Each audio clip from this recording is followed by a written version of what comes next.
সেই গণজোয়ারকে রুখা যাবে না।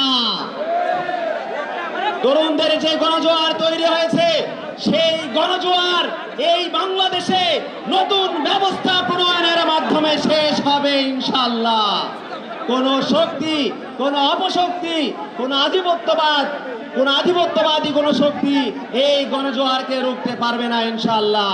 ঠিক একই সাথে সারা বাংলাদেশে ফ্যাসিবাদী শক্তিকে পুনর্বাসন করার যে লীলা খেলা শুরু হয়েছে, সেই লীলা খেলা যারা করছে তাদের উদ্দেশ্যে আমরা বলতে চাই, অজগর সাপকে যতই লেলে পিলে, যতই লালন পালন করে আপনারা বড় করুন না কেন, অজগর সাপ কখনো আপনাদের কাছে পোষ মানবে না। যে সাপ দিল্লিতে রয়েছে, সেই সাপ কখনো আপনাদের হবে না।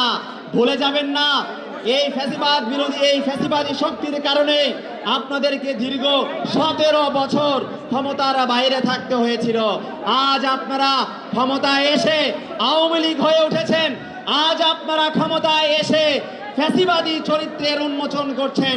আমরা বলতে চাই, যদি আপনারা আপনাদের এই ফ্যাসিবাদী কর্মকাণ্ড, ফ্যাসিবাদী তরিকা আপনারা জারি রাখেন, তাহলে বাংলাদেশের তরুণ সমাজ আবারও রাজপথে নেমে আপনাদের বিরুদ্ধে লড়াই সংগ্রাম করতে বাধ্য হবে ইনশাআল্লাহ। সুতরাং সেই পর্যন্ত বাংলাদেশের জনগণকে রাজপথে ঐক্যবদ্ধ থাকার আহ্বান জানিয়ে আমার বক্তব্য শেষ করছি। ইনকিলাব জিন্দাবাদ।